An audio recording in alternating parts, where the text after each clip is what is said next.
Tell them talk to me nice. Lesson learned on the T. I'm good in my skin. I'm just a human being. Me and that's facts. What is going on, All Hallows? I'm your freshman correspondent, Joel Alonzo of Homeroom 92, and accompanying me here today is Coach McCullough. How you doing? How you doing? Now, for those of you who don't know, Mr. McCullough is the coach of the varsity basketball team, and they had a great deal of success this year. So, first thing I want to ask you is, what are your thoughts on the season and how it came to a conclusion?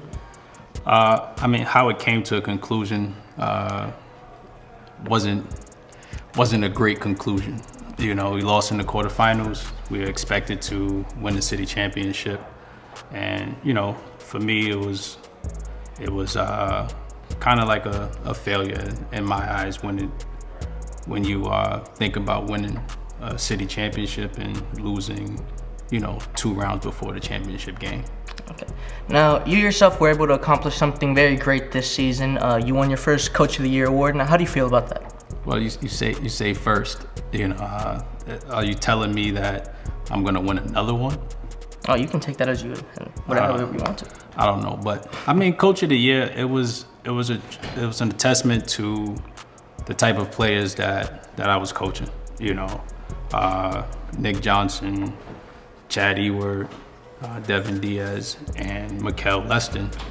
You know, they pretty much led the way and made my job a little easier. You know, as far as practices and them getting their teammates engaged and staying focused. You know, making decisions on and off the court. You know, just keeping their guys together.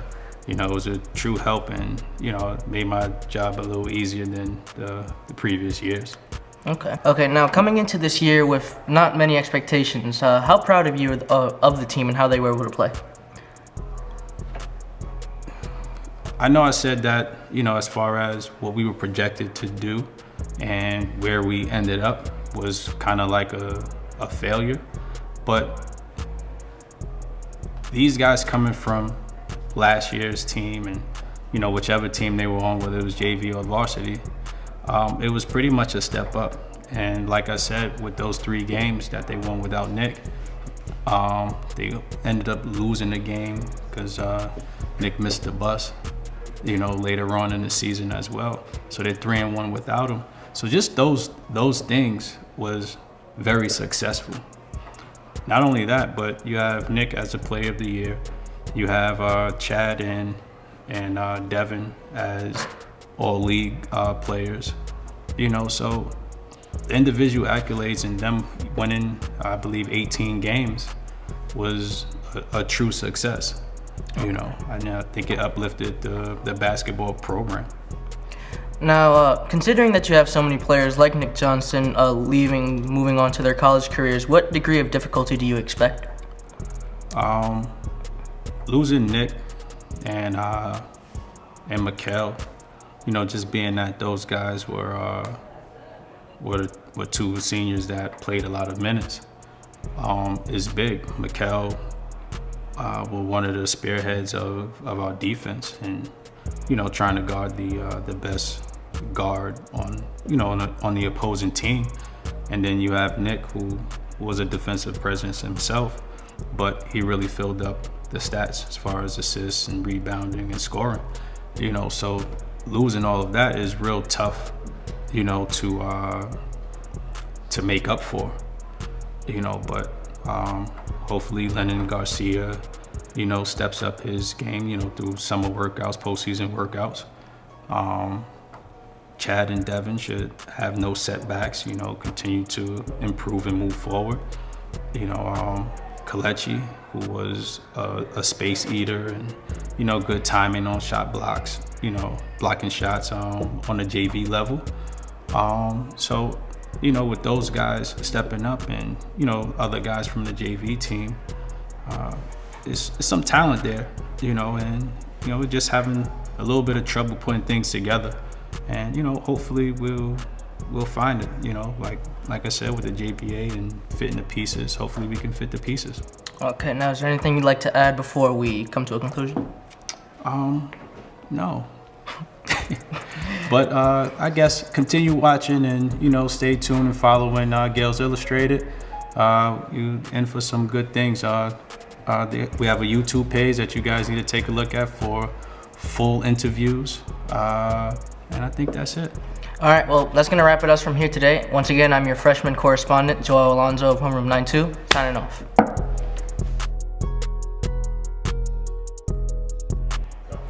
Howdy, fellas. I will be your host on this segment, Nicholas Campos. This show is called Nick's Picks. In Nick's Picks, I get to ask you, Mr. McCullough, 5 meme-filled questions in the form of a quiz. Perhaps if you get all 5 right, you might win a prize. Are you ready to begin? I'm ready. Great. Question 1. In an all-out war, who would win? Champion Matt from 2006's Wii Sports or Shaggy Rogers from 1969's Scooby-Doo? Oh, I like Scooby-Doo. I like the Mystery Machine. I'm gonna go with Shaggy. Correct. Shaggy has the advantage. Not to say that Matt is weak though. Their fight in Man Meets Meme is legendary. Shaggy had to use 100% of his power. Question number 2. If Thanos it was to snap his fingers at you, what would you do? Would you use the Uno reverse card or would you say no, you? Uno reverse. Incorrect. You have to say no, you. Although the Uno reverse card has more power, you might not always have it at hand. A quick no, you can always get you out of a pinch or a snap. Question number 3. What popular anime/manga series spawned the to be continued Arrow? JoJo's Bizarre Adventure or Naruto Next Generations? Only thing I know is Naruto. So I'm gonna go with Naruto. Alright, incorrect. JoJo is responsible for this meme. Boruto can never match up the legacy of Naruto. It's so bad. There should be a meme dedicated to how bad it is. Question number 4. Currently, the 2 famous YouTubers, PewDiePie and T-Series, are in an all-out war. Currently, who is higher in sub count? PewDiePie. Is that what? Incorrect. This is the part where I mark you wrong, but you are actually right. T-Series is winning with a 50,000 subscriber advantage. Subscribe to PewDiePie. Now, for the final question. Gales or snails? Gales all the way. Great. For a second, I was worried that you wouldn't have said that. All right. And that's all the time we've got on Nick's Picks. You didn't get all 5 questions right. Sadly, you did not win any prizes. Have a good night. Hi, Mom.